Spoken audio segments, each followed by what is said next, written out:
Previously on T-Man 978. Taking a look at Valaverse Action Force Pandora.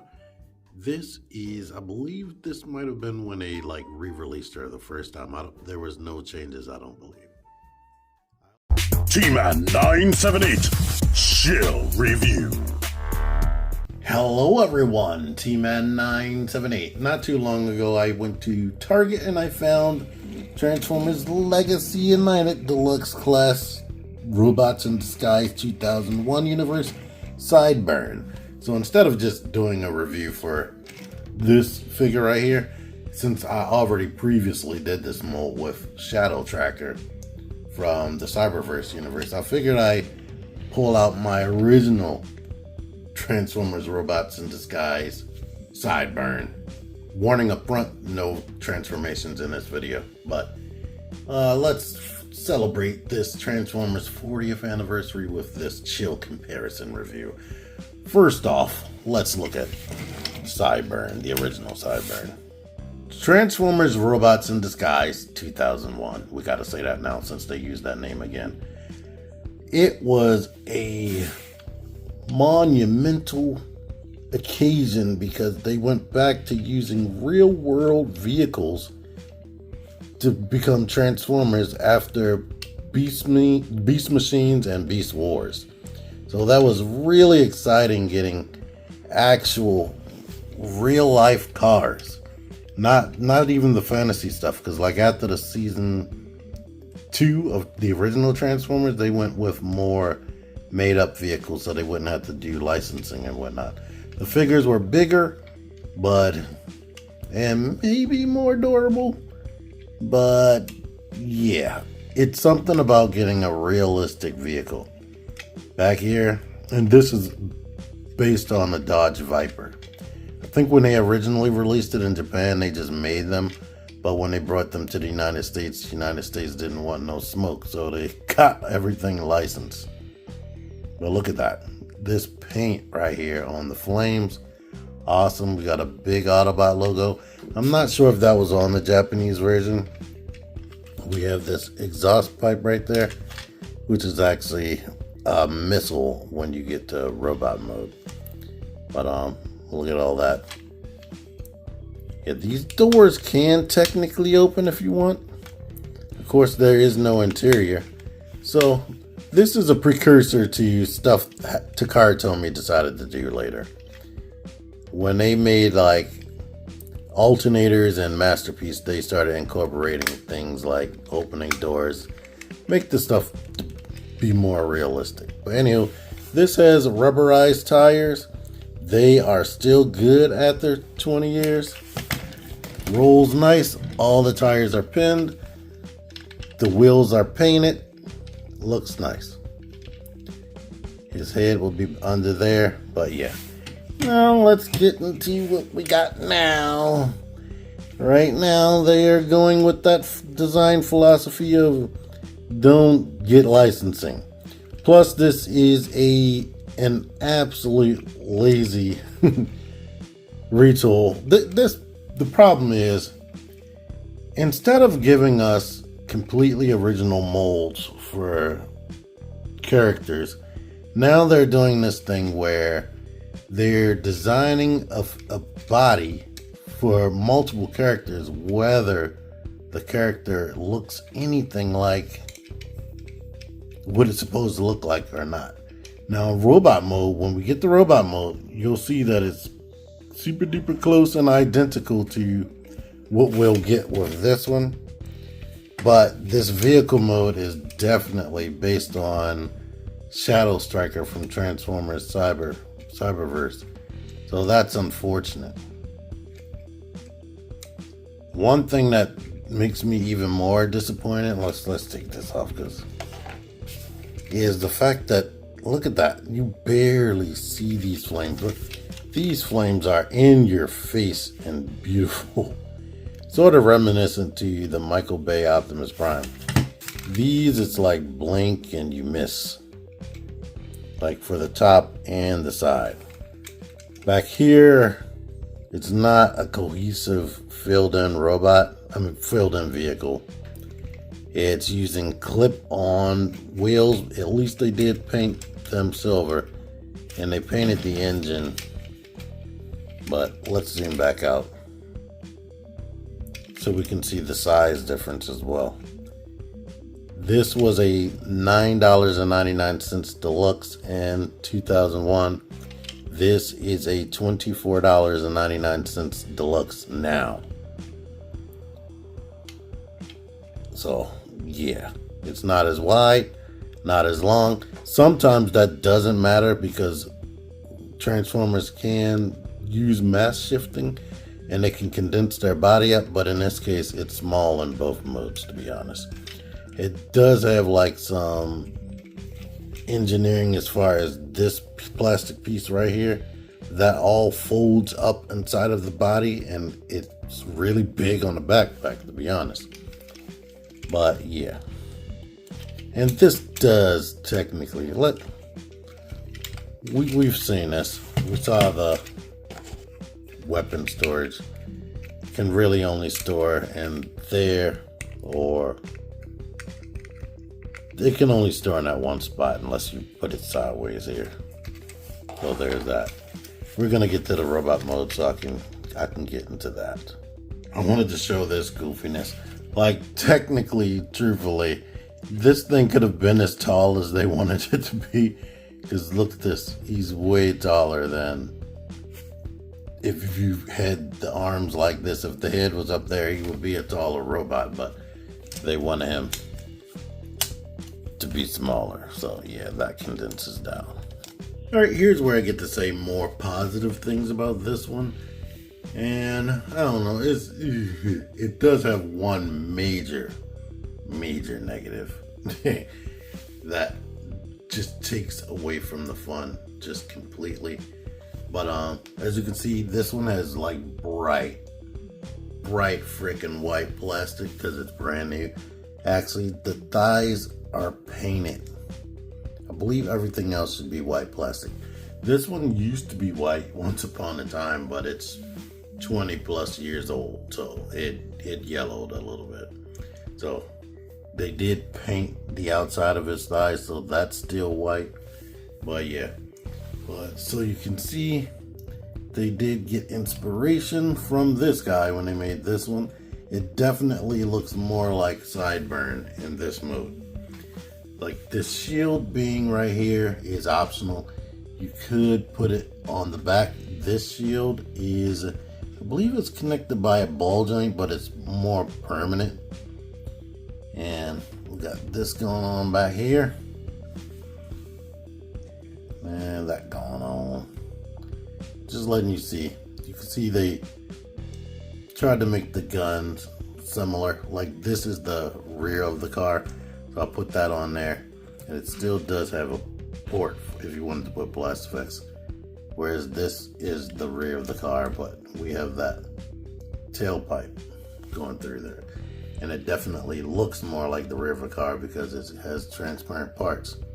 And unlike, let's see, let me make sure I'm not lying. I was about to lie. This whole piece is transparent and fully, completely painted. I was going to say that it was multiple pieces or they had like an overlay, but it's actually painted just like this. All of that is freaking painted. Several different paints.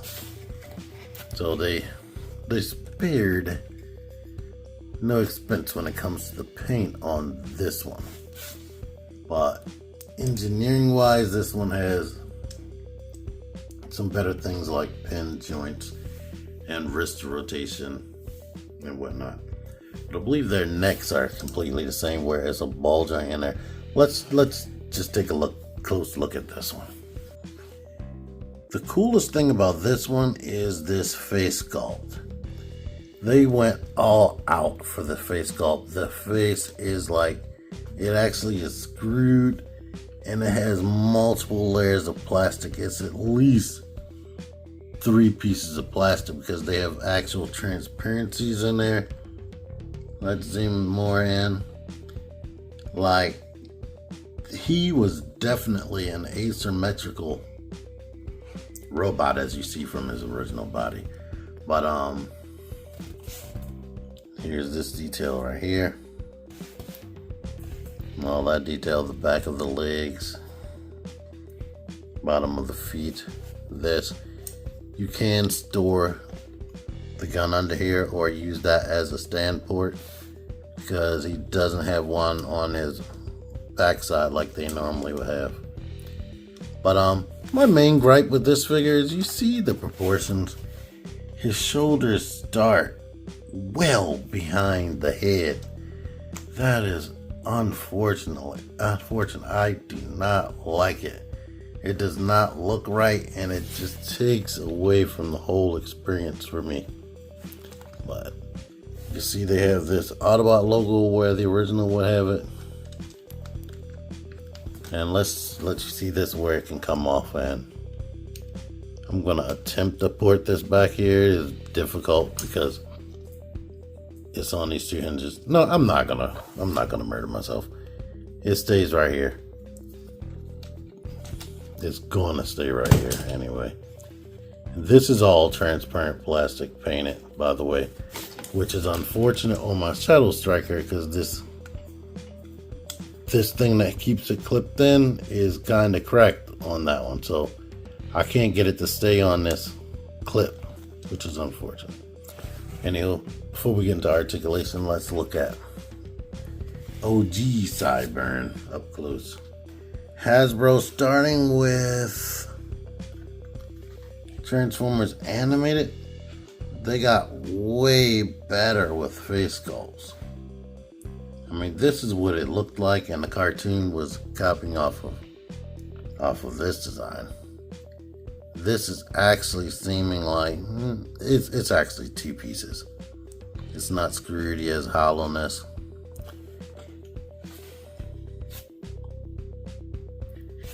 Here's his back. One of the things always frustrated me, these pieces right here that's holding the front of the car, basically, I never knew where to put it, because it's like, oh, that's too high, this is too out too far, that's too low. So I never knew quite what to do. And you can see that wheel right there. He is. These guns are not on 5mm pegs. They're on like 3mm. They're smaller, definitely. And he has this gun right here, which can double as a bleed. Technically, this right here, it's like, to let you see it, they took this design and just made it into a gun because they are being cheaper. But he can hold this because they have the holes on the finger. You can put this right here, and you can have him hold it like a blade if you wanted to. Here it is stored on his back underneath of the doors if you want. But yeah, these things were really cool, highly posable. I really love them. But this guy, and I'm just gonna get straight into his articulation, he was honestly frustrating to me. But you know, before the articulation, I'm gonna let you see this. That fires well. So he has a gun that becomes a bleed, and he has another gun that actually fires. And I don't know if you would want to do this, but this peg right here is the same size, so you can hold it like that if you want. But yeah, the downside to this guy, the articulation, the head is on a ball joint. You get some wiggle, you can rotate, but when you look up, it's really the transformation joint, and this is rather loose. It got loose quick, but I guess he can look up and look like that. This shoulder is on a ball joint, and I dislike ball joints because they do get loose. It goes out to the side, and you can, I guess, rotate this so he's not busting himself in the face. That goes out to the side 90 degrees and rotates. You do get a bicep swivel, and this can hinge and go back as you see fit. This is supposed to clip into here. That has never really worked well for me. You get over 90 degrees of bend on that single jointed elbow. Nothing in the wrist. This shoulder though, because of this thing right here, it only goes out that much, like 45 degrees. So you got to get creative, which you can't get but so creative. You still have the bicep swivel and he bends 90 degrees. You get the waist rotation. The hips are on a ball joint. They can go out to the foot, go out that much. They can kick up more than 90 and go all the way back. You get no thigh rotation, but you do get above the knee rotation. And because this is on the hinge and this is on the ball, he technically has double jointed knees and he can bend all the way back. The foot is on the ball joint. It can go all the way back because of transformation. And because of the ball joint, you can get ankle pivot and ankle rotation. So I always loved that he had the ability to have an A stance. Not too many figures had that. So him having ankle pivot was awesome for me.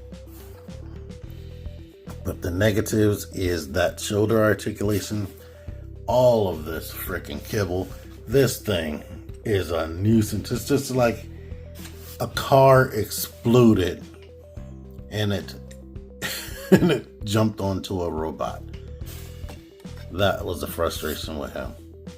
There's definitely this shield, and that gets so far in the way, and this stuff is just loosely hanging and dangling, like I was saying. This guy, head articulation, you can't look up anywhere near as much as the other because you have all of this behind his head. You can rotate. You can't really tilt side to side. But the shoulders, even though they're designed like this, you can still go out and all the way up. It can come forward and go all the way up. So that still works. I just wish they were located right here. If it had some telescoping thing that could come out and then tab in, that would have been great. You get bicep swivel, you only get 90 degrees of elbow, and you get wrist swivel. You get a waist swivel, the legs can kick up. Only a taste more than 90. They can kick all the way back. They go out to the side, your proper thigh rotation, and you get 90 slightly. And it's only 90. These fender pieces right here get in the way definitely. The foot goes forward now instead of back like the old one, and you get actual real ankle pivot. And the joints are decently tight. They're tight, period. My only gripe is just that shoulder location. It's like it just doesn't look right, and I cannot get around it. I can't get around it. It just looks so weird and makes the body so awkward.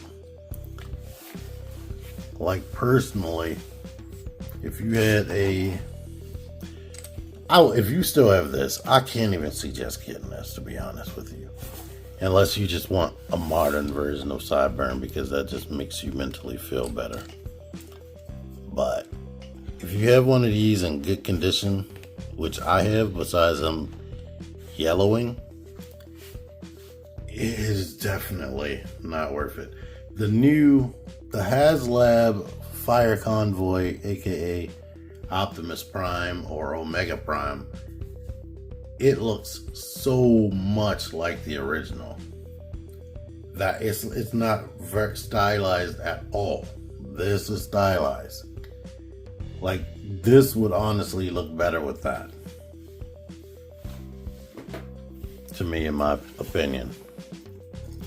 I don't normally make these like a versus type thing, but I'm definitely giving my opinion in this comparison review.